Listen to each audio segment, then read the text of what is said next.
we're back. The man on your screen, No Smite, setting up a lot of those key combos alongside Rhea. Getting those Graviton Surge, Self-Destruct, Reinhardt Charge combos. Again, a lot of moving parts in some of these win conditions for these teams. And you can see a difference between a team, Matt, who knows how to set them up to get the most out of that bomb, and those that kind of just miss the mark. It's a nice shatter at the end from No Smite. So yeah, this is exactly what I'm going to talk about. As Seed just charges behind. Your shatter knocks a few players up in the sky. It's kind of one in favor of the Spark, but that's really like the exclamation point on it. Puts it away in their favor. Let's see if they can get a map win here, though. Be big for them in terms of their overall standing in the league right now. Hangzhou look toothless on the attack. Early pick. But they find an opening here in Ocean. Yeah, that's going to leave the Spitfire unhappy. And that's what I kind of talked about with on defense. Like, sometimes you may not go with Winston on defense here on Dorado because there's no static shield. Teams will be in the spawn and they'll run like a Hanzo Mercy Widowmaker and they'll damage boost the Widowmaker. Hanzo just fires out a Sonic Arrow. You can see if anybody's behind the wall. Now, Bidoshin, maybe he is. He's loading up some orbs to throw out, and you get an easy headshot there, and then you switch right off. Just to knock back as well. You can see the Sparker trying to overrun the Spitfire there, just by using the speed boost. But Nuss and Koa ready to fire back. Like the Rhea, just a little bit of damage, has to get the repair pack given. It's crazy to see like how much one kill just buys so much space here for the Spark. Just remember how long it took London to get to this point. And the Spark just on the back of that one Widowmaker pick, maybe it'll take point A just because of it. Yeah, No Smite going down. I think the Spark sort of run out of gas at this point. Yes, it's good that they pick up guard, but the value of a Brigitte as opposed to Orion is not comparable when you're trying to outright win a team fight there. You saw that it was a positional issue for guard. It wasn't necessarily that he was in the wrong spot, it's that a quick burst of speed from IDK that Hangzhou quickly turned a situation that seemed safe for London players into one where, oh god, I'm surrounded. But now Prophet is going to get close to the grab. To be able to get this before Godspeed gets instant on it. The big thing is ooh, just before No Smite gets there. How wild is it that Bidoshin gets taken out first, right?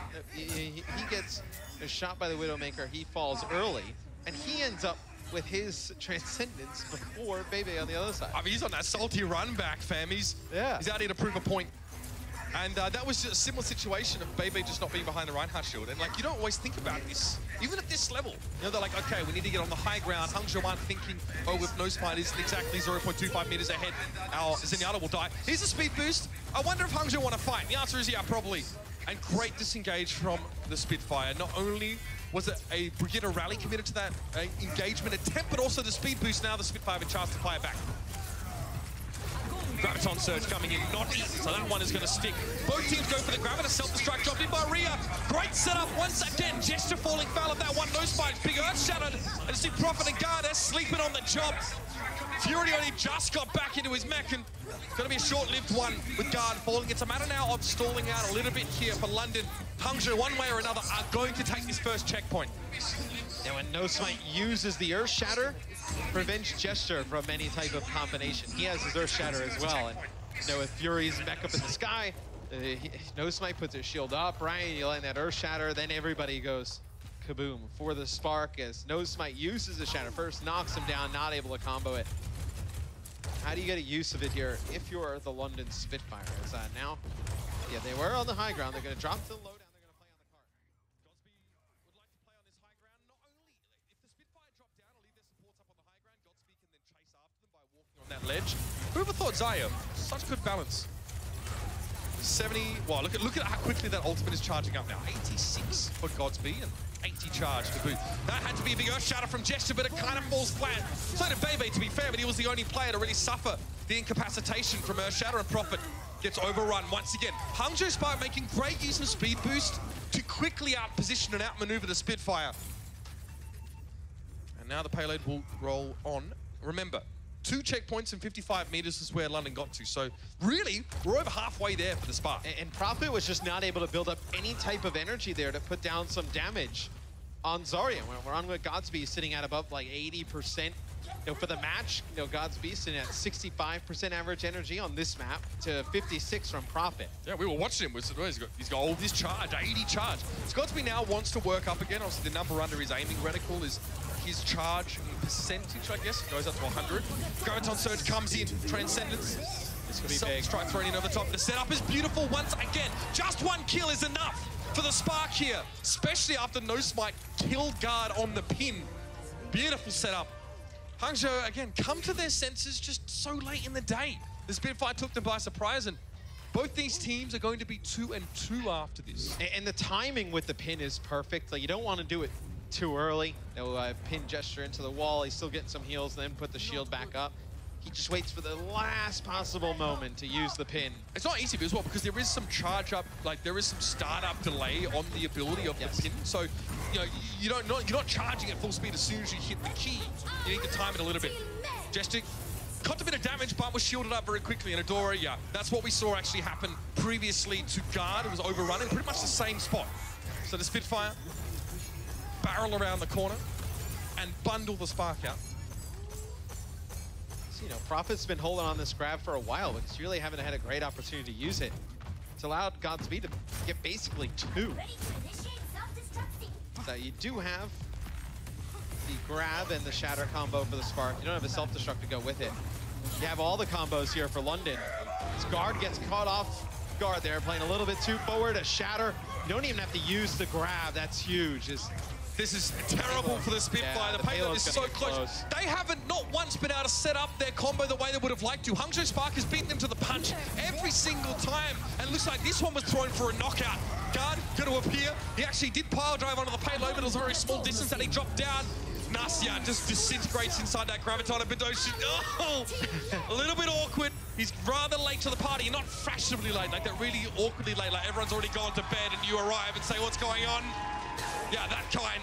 3-1. So the Spitfire do take away the W in this series, and these two teams are mirror images of one another. The Spitfire, 0-2 in week 1, now 2-2. The Spark start off so well. Very sloppy week 2, or just a tough one in general. The fact of the matter is, both of these guys now even on win-loss. Yeah, it's pretty similar to the way the Spark series went earlier in the week against the Outlaws. They lose the first 3, they come on strong, and they win the last one. It's got to be much better in the early parts of these series here for the Spark. You can't rack up some losses early in the season. Now, out of Godspeed's 35 eliminations on that map, 32 of those occurred at high Zarya charge, which is not a huge surprise considering what we saw from him. We watched him, we saw him do the work. And again, London never had a fight on defense that they really could set up properly, but they're happy enough with the win. We'll be back with some more insights from this match in just a moment.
Welcome back, everybody. I am here with Guard from London Spitfire. Guard, congratulations on the win. Now, compared to your previous matchups, I feel like London Spitfire today was completely dominating. You guys seem like a totally different team. What was going well for you guys?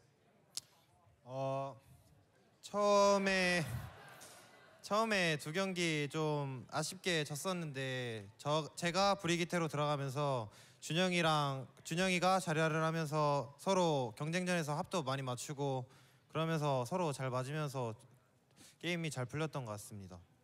The previous matchups we actually, weren't performing that well, but after we made the change as to where Prophet went to Zarya and after I went to Brig, I feel like everything went well and that's how we won. All right, cool. One more question, Guard. So all of our analysts and our casters actually predicted that Hangzhou Spark was going to win, but you guys proved them wrong. Do you have anything you want to say to them? 항저우도 엄청 잘하는 팀이라 그렇게 뽑으실 줄 알고 있었고요. 저희도 노력한 만큼 괜찮은 모습 나온 것 같아서 기분 좋은 것 같습니다. I could also agree because Hangzhou Spark is a very, very strong team, so I don't doubt that. I'm actually happy that they predicted that Spark was going to win, but I'm actually very, very proud and happy that our team performed to our full potential, so thank you guys. Alrighty, that's all I have. Back to you guys, Uber and Mr. X. Fam, should be out here trying to steal their microphones, guard. We see you.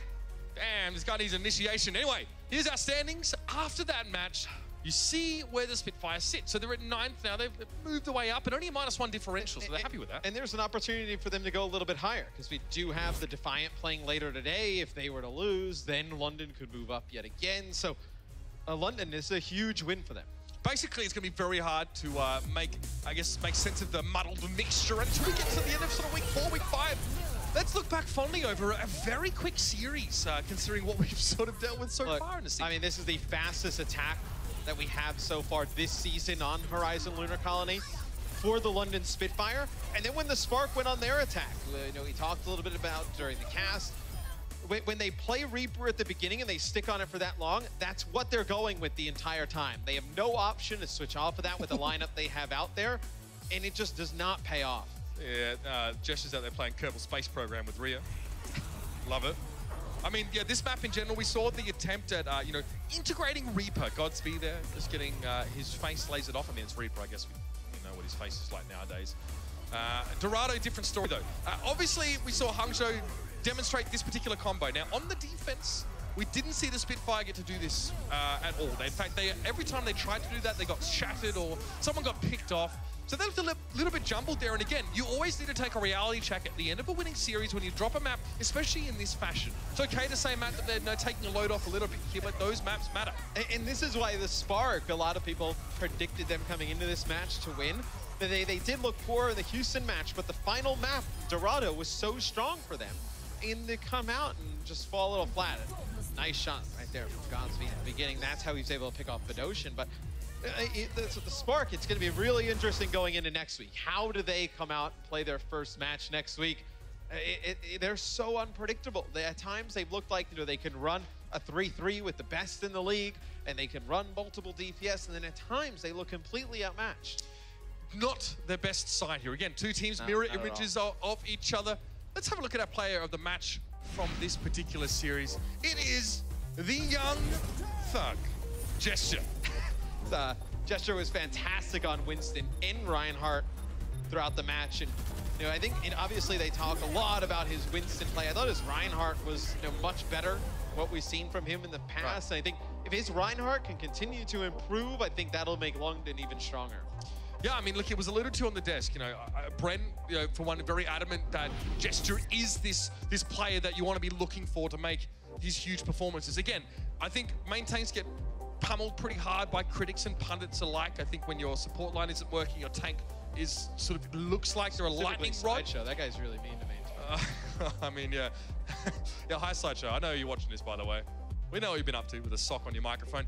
Gesture there as well has to be happy with this performance. Again, confidence is everything for a main tank. It's only the 3 deaths there on Winston. That's huge. For the amount of time that he played the hero, Winston's so fragile when you play against some of these other comps. To only die 3 times, it's really impressive. Coming up next, ladies and gentlemen, the New York Excelsior take on the Houston Outlaws. New York just looking solid, nothing crazy, but they're winning. The Outlaws on an upturn. Interesting to see how these two old rivals go when they face head-to-head. It's all happening right here, ladies and gentlemen, the Overwatch League, and we'll see you when we return. The Overwatch League is brought to you by T-Mobile. High ground or low ground, T-Mobile has you covered.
Welcome back, ladies and gentlemen, to the Overwatch League 2019 season. I am Achilleos coming on the cast alongside a Wolf for the New York Excelsior going up against the Houston Outlaws. Houston just able to pick up a win against Spark, who we just saw take a loss to the London Spitfires. Seemed like they're resurging, but the question is, Outlaws, can they keep that momentum rolling? Can they take down New York today? That's the big question. I mean, Houston has shown such a depth of strategy, and I think one of the big parts of this is Jake. He's got a massive hero pool. You know, he was considered in the inaugural season to be kind of a, Junkrat main, right? A bit of a one-trick Tracer, but this season he's playing the Pharah, the Brigida, he's played the Sombra, and he's keeping this roster together. This win was a huge turnaround for the Outlaws. I mean, they really smashed Hangzhou Spurk, and I know Hangzhou just lost the London Spitfire, so it feels a little bit less impressive, at this exact moment in time, right? But I think it was really good leadership, such diverse composition we've seen from them that's led them to those victories.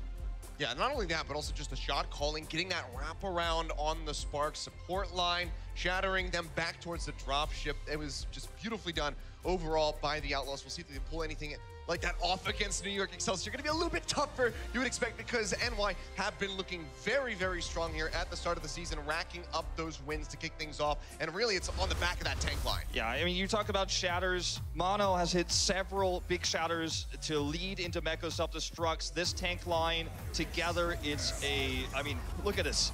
You see the shatter come through. Mecco's bomb timings here, always correct. This is the big one on Rialto. I talked about it in the Watchpoint pre-show today, but this is probably the best duo we have in Overwatch League right now in setting up these combos, and I think we're going to see more of that in this series today. We're also about to see more of the New York Excelsior, not just the tank line. Let's go ahead and give them a warm welcome, ladies and gentlemen, the New York Excelsior.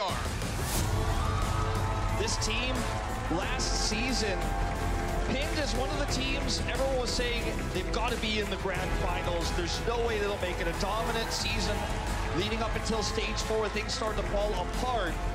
But so far, here in the 2019 season, they have looked strong.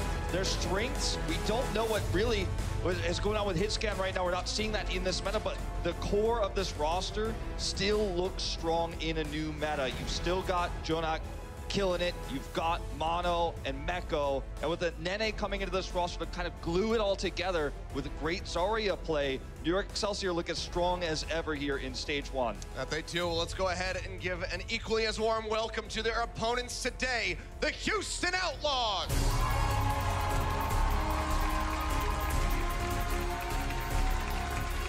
It's been a bit of a rocky start for the Outlaws, but I do feel that they have shown a lot of improvement in their last few matches, and it's all about the flexibility. They've shown more comps really than most other teams right now, whether it's the Pharah, whether it's the Sombra, the regular 3-3. They pretty much pulled a little bit of everything out here. Reaper attempted as well. So much to talk about with this roster at the moment. Yeah, and of course the Widowmaker we have to keep in the back of our heads. If Linkser does show up here today, this will be the starting 6, however. So Jake, gonna be making those big brain shot calls during the match and see if he can deliver some success here to the Outlaws. Raucus been, I think, well, on the forefront of a lot of criticism for the squad, but his stats actually are not bad. His stats are, you know, about average at the moment on Zenyatta.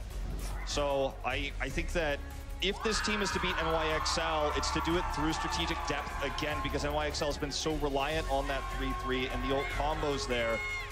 Certainly anything could happen here if Houston has another performance like they did against the Spark. And I know they've got strategies planned, even though they've had multiple matches this week. Tyrong and the coaching staff has certainly created a big list of tools they can utilize. Well, talking about those Zenyatta stats on the side of the Outlaws. You're going up against the ultimate Zenyatta and Jonak. We've got a couple other faces rising to the occasion right now through some of our expansion teams. Twilight looking like a bit of a standout yesterday. We're going to be seeing a little bit more of him in our final series today. But if Raucus, if they can take down Jonak in that 1v1 with the Zenyatas, that'd be absolutely huge. But ladies and gentlemen, let's go ahead and take a look at the map set presented by Toyota and see where we're going. Nepal will kick us off on Control, then Hollywood, followed by Anubis. Good map for Outlaws. Don't think they're going to fall into that same trap, though. And gonna round things out on Route 66. Not as good of a map for them, historically, the Route 66. So we'll see how this one shakes up. The big matchup here, I feel, is really going to be between the tanks of these two rosters. Can Mono actually bully this squad? Can he flank? Can he make the shatters happen? Can he charge, you know, into the other side to set up for those explosions? Because a lot of the time you think shatter into self-destruct, but often it's actually just charging the enemy Ryan so that shield is knocked down. And it's very easy to time that if you've got a good angle. He's going to be facing off against Muma here on the starting 6 against the Winston. So mobility and the Sombra coming through here for the Outlaws with the Pharah. Dante just going to be pushing up onto that high ground above the point for now. Pharmacy wrapping around. Should have a decent little angle here for Spree in a moment. Just trying to find NYXL. Right now going to be grouped up. This little side room. Nice angle. Down, yeah, gets a couple weaved in behind that Ryan shield. Trying to build that up. First cap's gonna be going the way of New York to start things off, though. It's just the worst case scenario for the Outlaws because they don't build much of an EMP with this, and the Ryan... Gonna get picked off. Stepping out of the point, one of the worst things they could have done, it would seem. Jonak taken down, and I'm gonna fall right after that. It's gonna be one of the fastest flips we've had this season. Huge. Jake pushes forward, looking for some extra sight. Huge mistake by the Excelsior to give up their fortified position there. I was leading into a point about how Muma's not going to be able to break through on Ryan versus the Winston, or sorry, excuse me, versus the, with Winston versus the Ryan of Mono in that fortified spot, but they step out, they make themselves vulnerable to Spree, and Jake there, and now total control back to the Outlaws. They've got the EMP nearly ready as well. Well, Dragon Strike actually going to be taken away. Meko denies that one with that D-Matrix. Fantastically done. Sort of one of those tools. Spree, however, still nearly to the barrage. Dante, 4% away from that EMP. Flip starts coming back through. No one contesting from the side of the Outlaws. Now start pushing their way in. The EMP going to be leading the charge, and Mono going to be hitting the ground like a sack of bricks. Yeah. Nene swaps over to the McCree here because he's trying to deal with both the Sombra, which could be, of course, flashbanged if found, and this long-range Pharah. You can see Spree taking shots from Nene right now here, but he's got this nice angle where he can drop down behind the roof, then jump back up, take a few pot shots. He's already got that ultimate online. We'll see if he can find a good angle. Putting the Flex and Flex tank here. He's normally actually on that Flex tank, and Jake pulls up the Pharah, but in this comp specifically, they swap it around. Back to the musical chairs Zoe was talking about earlier. Yeah, extra aggression coming through. Sound Barrier to lead the charge here for New York Excelsior. Now we're trying to open things. Still do have that Transcendence, but the Houston Outlaws, they just pull back. They don't even give the Shielding an opportunity to be effective. Now the barrage comes in from Spree. He gets pocketed back up, stays alive. The barrage manages to take down Mono. Did not have a primal rage to try and survive that one, and even if he did, I don't know if he would have made it out with his life intact. Flip is there, though, for New York Excelsior as they gain control of the point, but only at 25%. Primal Rage out from Muma. Gonna get a kill, goes dangerously low. Picks up that Mega Pack, and we'll have to try to rejoin into the rest of his squad. Spree, in the meantime, gonna get taken down by Nene. It seems like New York will be able to maintain control. Question is, do we see swaps here with both Jake and Spree dead? It looks like the answer will be yes. We'll see the Zarya come back through here. Jake will go over to Brigida. I know that's not everyone wants to see from the Outlaws, but it's the most reasonable thing to do here with New York Excelsior having such an ult lead. The EMP nearly ready here for Dante. That's their best tool to open this up. Remech comes through from Echo just in time. And finally has it. So Destruct. No support ultimates for the Excelsior here. Holding on to that, push their way in onto the point. The Deadeye gonna be coming through from Nene, looking for a target. EMP comes in from Dante. Raucus is the first one to fall. They follow up with 2 for 1. Houston Outlaws trading their way back in. Nene gets a flashbang into the Dante, manages to burn him down, but Jake is gonna be swinging away with the Brigida. The flip coming back in, 80% now advancing for the Houston Outlaws as they look to close things out. This is going to be really tough for the Excelsior to close out now because they don't have a big tool like that EMP to open up the point with, right? They have the Primal Rage. They don't have Deadeye. Nene's actually going to swap over to Zarya. They want to win a longer fight here, build up those support ultimates. Easier said than done. Here's the tag coming through from Mono. Pushes their way in, Mono, dangerously low, pushes his way back around the corner. Ronak is well tagged up into that back line, needs to stay safe. Primal Rage is going to be coming up from Mono off screen. Shatter nearly there for Muma. Dante getting tagged. New York onto the point, get the flip at 99%. Dante goes down. Houston Outlaws likely just going to peel back, try to keep some members alive. Spree, however, going to have to go off the side of the map, it would seem. Very well done here by the Excelsior, just tiptoeing in and onto the point to buy time. The stagger here is brutal. And now they've got both support ultimates. That was the win condition here, so it's tough for the Outlaws to break through this. They've got their own, but they're going to have to use them to approach the point, so the support ults are going to come out later for the Excelsior. Rally first. They're coming in with a Baby D.Va, so it's extra odd. Bomb into the back, Muma getting taken down. No chance to use the Earth Shatter now. Mono just going to be zapping away. Transcendence is out from Raucus. Houston Outlaws struggling to try to get this flip back through. Graviton Surge comes in, locks him off the point. The bomb going to be dropped in by Spree. Looking for a pickoff, but no one from New York going to get caught. And now the OT will just tick down as NYXL takes round 1. Very much a team that can identify win conditions, approach a point slowly, build that overtime, and set up for the support fight win there. In the end, NYXL, tough times to start, but they finish out strong. They do. Let's see if they can tie it up when we come back from the break in just a few.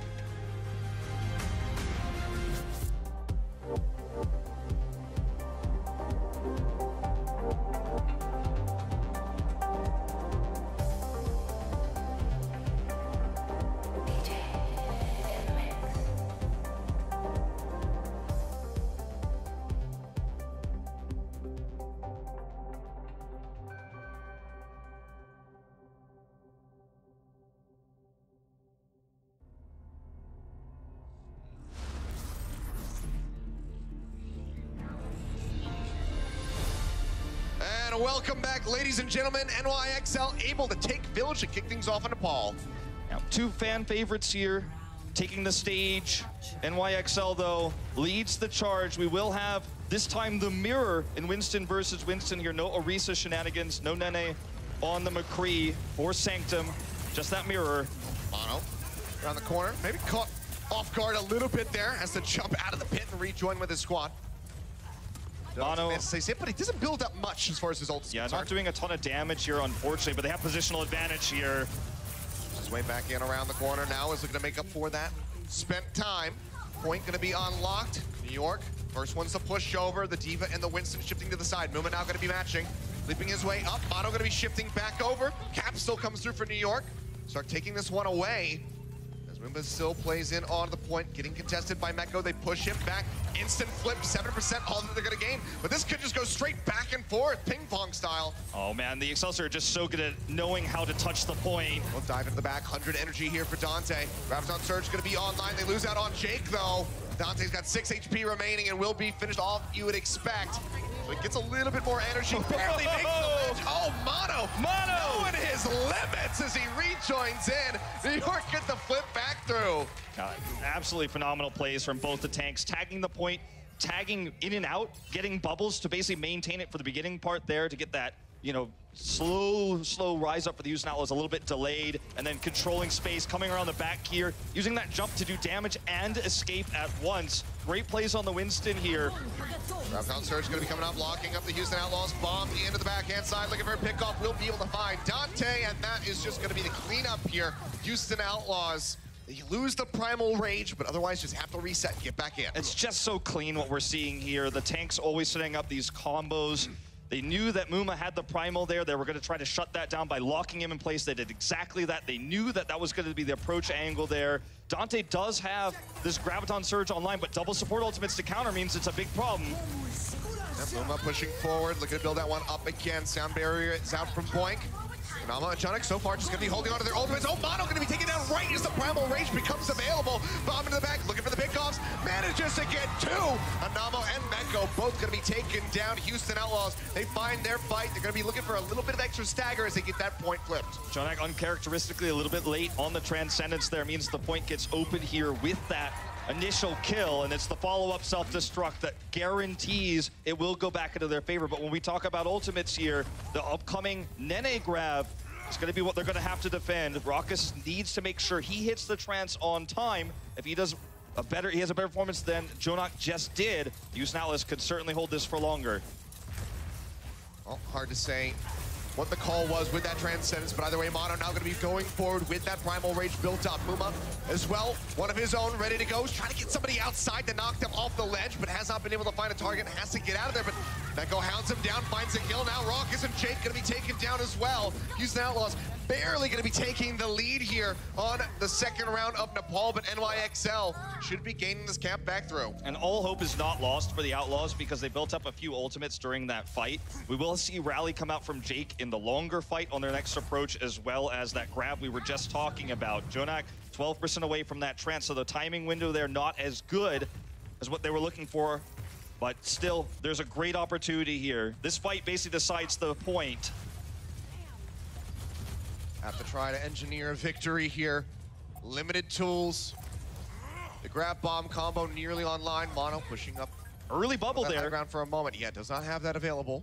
So they're going to have to just wait and play slowly before that comes back up. If they had the bomb, I think maybe they pulled the trigger right there, but they did not have it. They still don't have it. They're going to have to try to find it here in overtime. Graviton Surge going to be coming down, locks up Dante. The bomb in the back. Raucus for the body block, but Dante gets burned down. Answering grab comes in, bombs through. Jonak will be able to survive with his Transcendence up. Ruba jumping in. He's trying to get rid of that enemy Zenyatta. Take those Discord orbs out of the fight. Get rid of some of that damage, honestly, because Jonak is such a DPS player. As you can see, the Spree gets knocked out of the mech. Ruba finally kills him off, but Nene follows up for a kill onto the enemy Winston. The Houston Outlaws are struggling to get this flip to come through. Dante rejoining in with a Wrecking Ball. Sound barrier going to be coming out from Boink as they desperately try to flip this, but Raucus has been picked off. It's just going to be the Lucio offering up some healing, and he does not last long. Nene gets the kill, and NYXL will take Nepal with a 2-0. Nice knock off there at the end to finish it all off. NYXL looking very clean on our first map. Houston Outlaws, though, putting up a fight just hasn't quite been enough yet. Control a very swingy type of map. Let's see what they can do when we come back from the break with Hybrid. The Overwatch League is powered by Intel. Game, record, stream without compromise on Intel Core i7. And by Omen by HP, the official PC and display of the Overwatch League.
The ult economy is how many ults you have compared to how many ults the enemy team has. So a team would be said to have ultimate advantage if they have more ultimates available at that time. Ults basically win or lose you fights in Overwatch, and a lot of ults in game counter other ults. Say they have Grav, you can let them use like Grav and you won't use your Transcendence because usually that's what you save it for. And then you'll come back into the fight with Transcendence, they won't have Grav, and then you can use Transcendence first and force out other ultimates to gain like a slight advantage. Usually teams will always commit ults to win fights. And if you have the plan of baiting their ultimates and not committing any, you gain a huge advantage if you take a quick fight.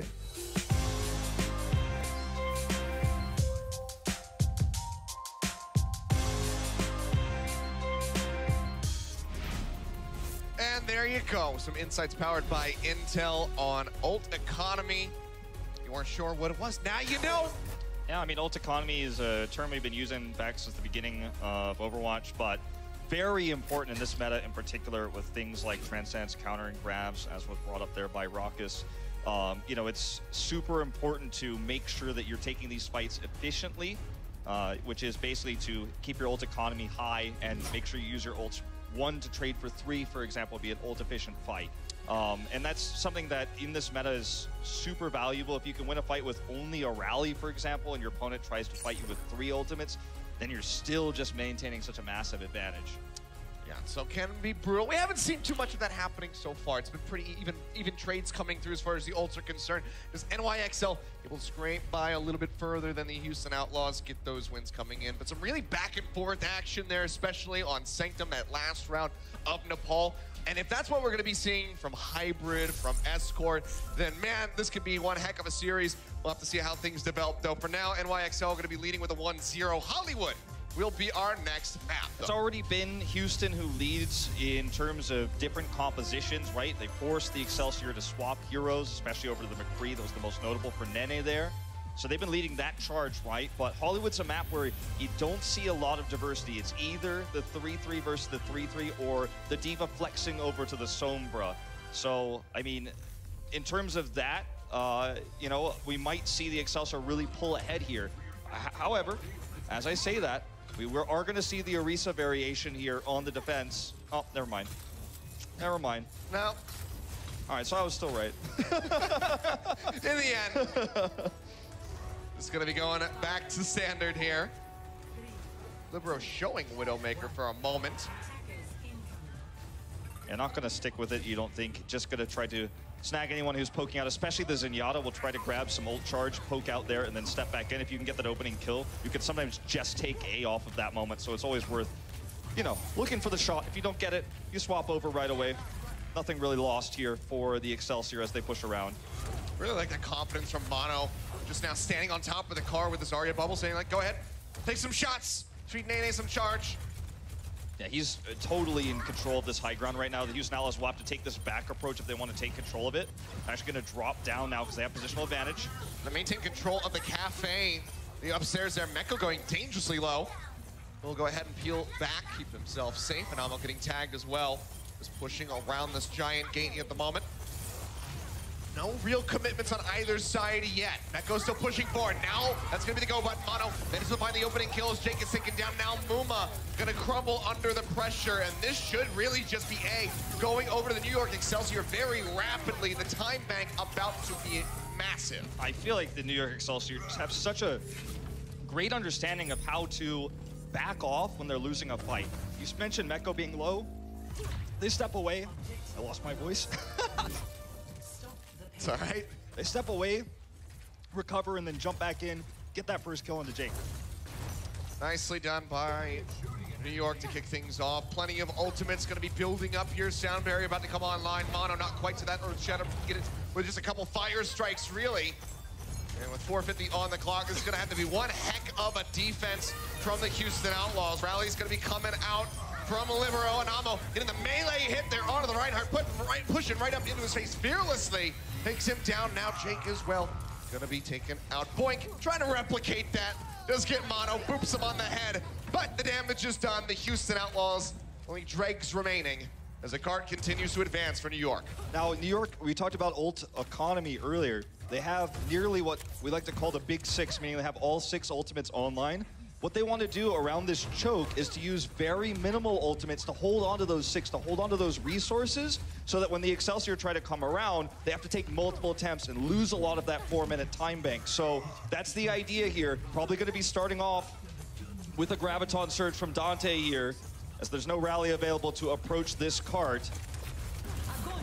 Actually grab first. Out, yeah, opened up by New York. Bomb up into the air. Rocket's going to be there with the Transcendence. Shield comes up. They manage to block that out. Pin goes through. Onto Mono, taking him inside. Meaning the shield's not there. The Shadow comes down. It's huge. The sound barrier's up from an Amo. They try to keep everybody else alive. Spree goes back into the back of the rally. Still rolling for Jake. Trying to armor up everybody.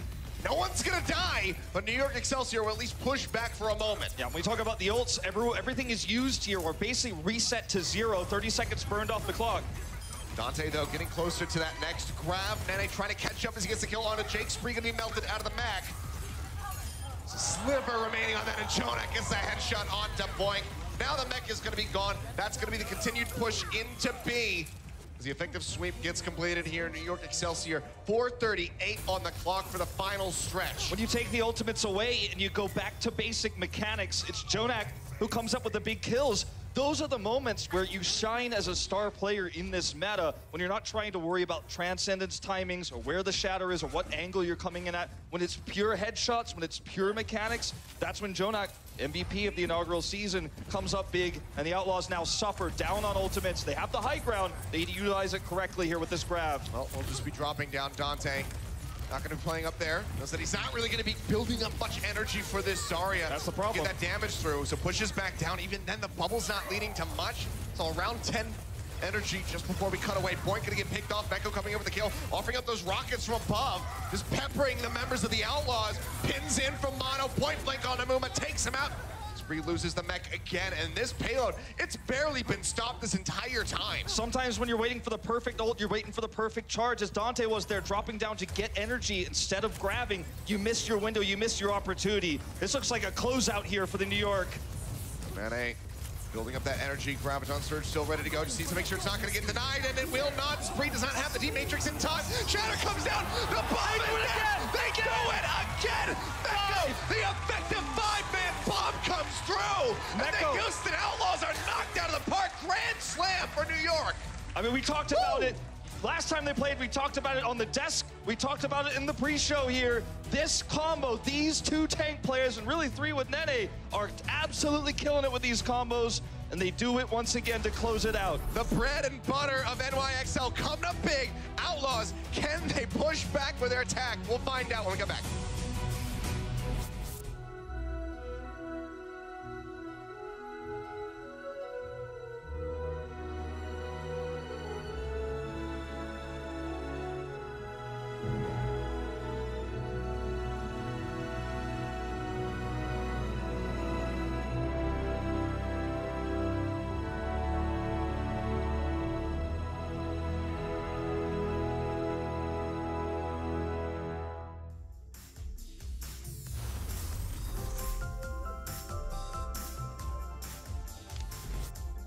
And there they are. There's Mono. She'll be taking a look at Meko as well. Yeah, I mean, look, these two work together, and Nene started it all. So Nene is the one who gets the players into a position where Mono can hit the shatter, and that's when the explosion comes in after the trance is worn out. Remember, we talked about ult economy. The countering transcendence comes out here from Raucus. Of course, he's trying to block this. Shatter comes through, though. Everyone's stunned. Trance doesn't stop you from getting crowd controlled, so everyone is stunned here. And all three of these end up coming together to make this perfect combination. The Transcendence isn't going to stop you from being burst destroyed there. It only heals over time very quickly, but it's not instantaneous, right? So the explosion will kill. Of course, coming up next Thursday, Shock versus Spark. Should have watched that. Twitch, ESPN3, and Disney XD. Multiple platforms, whichever you prefer. Certainly check out that match, because depending on how our final series of the night goes, that could be even more interesting, that matchup next week. Certainly true. We'll be able to see the Shock. But first, let's go ahead and see how Houston Outlaws are going to be managing this attack. 3:19, the time to beat. I think really they're just going to be concerned with finishing Hollywood at this point, though. They're trying to take control of this high ground very aggressively, but it's not working out. And No, it's going to cost them a lot of charge. Now, notice in this fight what the Excelsior is going to do. They're just going to chase and make sure everyone gets wiped. This means they maximize damage. When you maximize damage, you build more ultimates. And suddenly that ult economy we've been talking about so much. Oh, no. We will see a stagger here. The ult economy we've been talking about so much already for the Excelsior on the first defense. And with defender's advantage, positional advantage, this is going to be a mountain to climb for the Outlaws. Their best bet here really is to try to do another push, which is what we like to call an eco push. So economic to build up ultimates and hope the Excelsior uses one of their ultimates defensively. Because when you come up this staircase here, you're not going to win this fight straight up. They're actually going to take the different approach. Nice response here by the Excelsior. Yeah, trying to go through the security room. Now just going to be pushing straight up through onto the point. Nene going to be there on the low ground. Grab comes out, locks up two. To the tanks. Pin takes Boom away into the back. And makes him a very easy, isolated target for everyone else to collapse on and finish off. Now they're going to chase forward. Let's get any additional kills. All this staggering. And all they extend those death timers. Exactly. And all they were able to do is force Nene to use his Graviton Surge. But otherwise, they didn't build enough of their ultimates for this next attack to have them. So it's going to have to be probably Spree going on the high ground to try to knock them off or try to bait them onto the low ground by taking the security room to the right, as you mentioned, as they head through.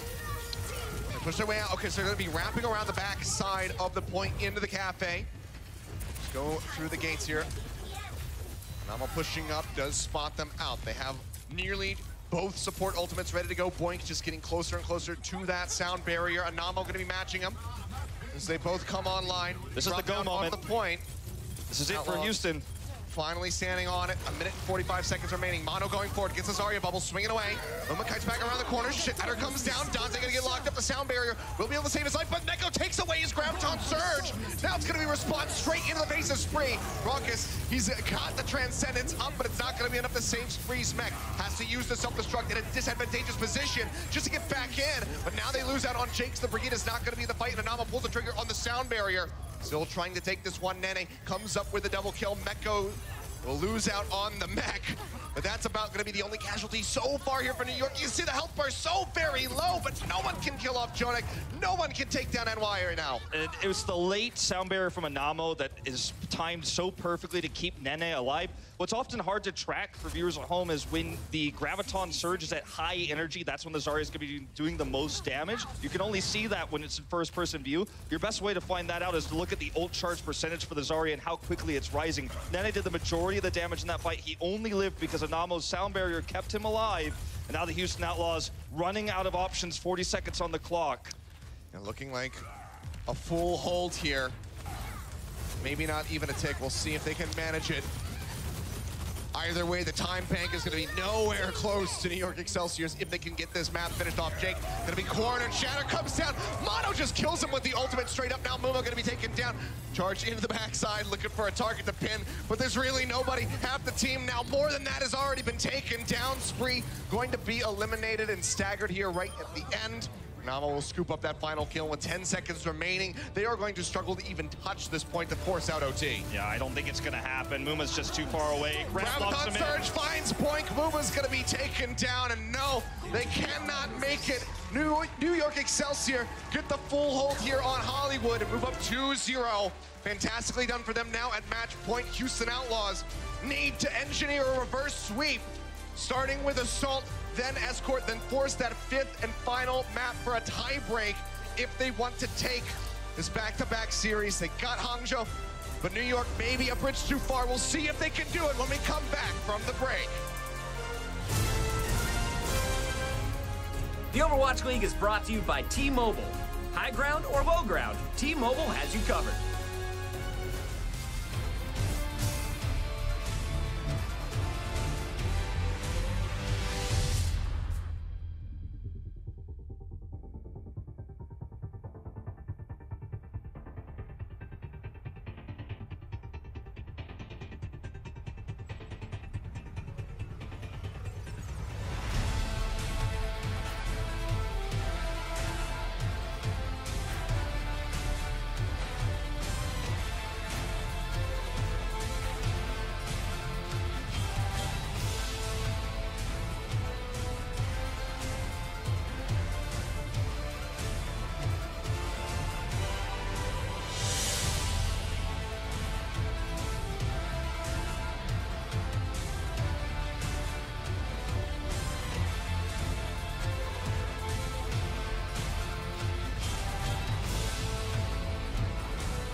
Into this one for the NYXL, it's the Meko Bomb picking up a big cleanup as it's a 2-0 start here for the NYXL over the Houston Outlaws. We got Bren, we've got Zoe, and Zoe, I want to start with you.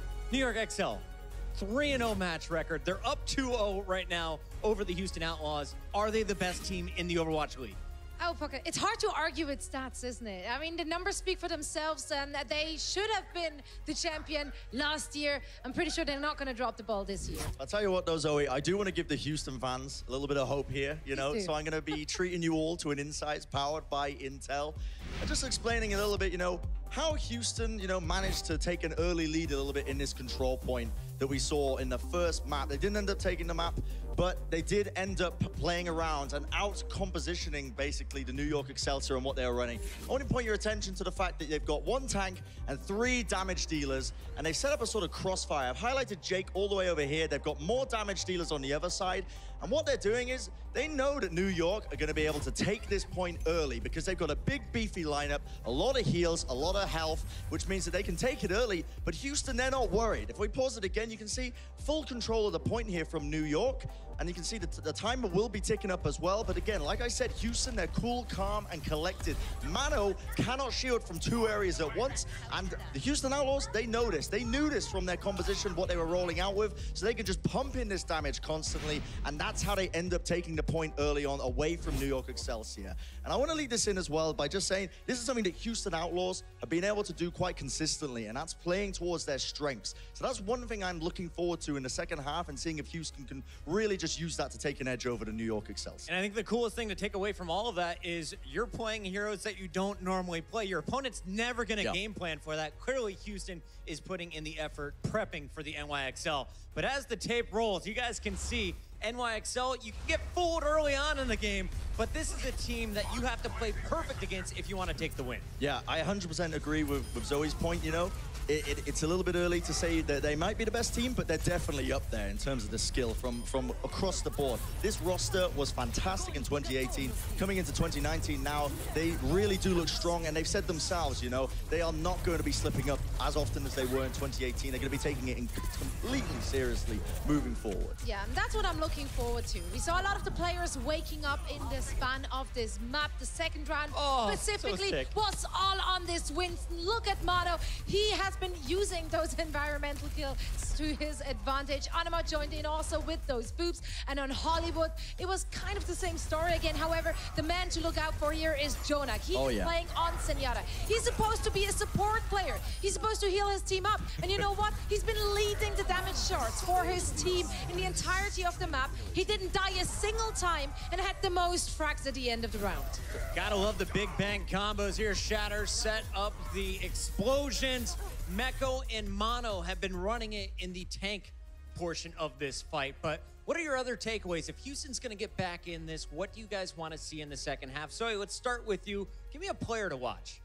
I'm gonna keep my eyes on Spree here. He's been doing a fantastic job last season when we saw him on Zarya. I'm really impressed with his diva play and the flexibility he's bringing to that team, so I can't wait to see more of him. Bren, are there anything that you see a weakness in Houston's game that they can fix in the second half? It is a case of essentially just kind of cleaning up a lot of their general team play. That's a very general answer, I know, but New York Excelsior excel in their coordination when they're using their ultimates, their coordination when they're knowing where their teammates are, and Houston, generally speaking, have been pretty good in that regard in the past. We saw in their match the other day. So we know that they're capable of it. I want to see them step it up for the second half. All right, I want to give a shout out to all the Outlaw fans. You guys have still been loud here in the Blizzard Arena. Give Houston your energy right now if you want to see the comeback. I know I want another Game 5. We'll see if they can come out on top this time around.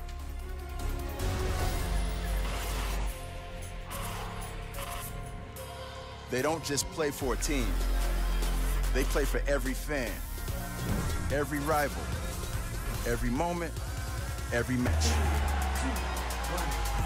And when everyone watching expects the best, they perform with the best.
Welcome back, ladies and gentlemen.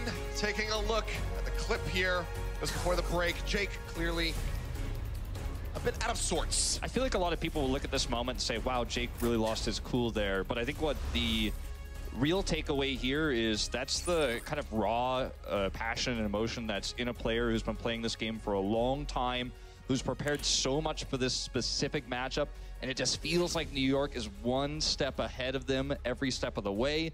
And, you know, that's a face and a fist slam of someone who's extremely passionate about what he does. And, you know, maybe that energy he's got here is going to bring him back as we head into map 3. Well, he's got a smile on his face, so quick to bounce back, it would seem, is Jake. So got to keep those spirits high. You don't want to get tilted. That's when things start really unraveling. Things have already not been good for the Outlaws at the start of this series. Down 0-2 at the moment. Need to get a reverse sweep if they want to be able to pick up a match victory. And I mean, we've only had what the one reverse sweep, I believe, was our first series. Defiant able to pull that one off against the Outlaws. That's right. So now they themselves need to do it. So very tough position for them to be in. But honestly, even just taking a couple rounds here would be fantastic for them, just to spare some blushes on the scoreline. I don't want to be a downer here, but we're looking at Anubis. They looked great there, but then they have to go to Route 66, a map they're nearly winless on career-wise, and this is mostly the same roster as we saw from last season, with the exception of Dante joining, right? And they haven't really been looking good in Game 5s thus far. So if they're able to win this series and get the reverse sweep, it would be such a historic win for this organization. It all has to start here. Well, Temple of Anubis, talked about it earlier, was a fantastic map for them versus the Spark in their last series.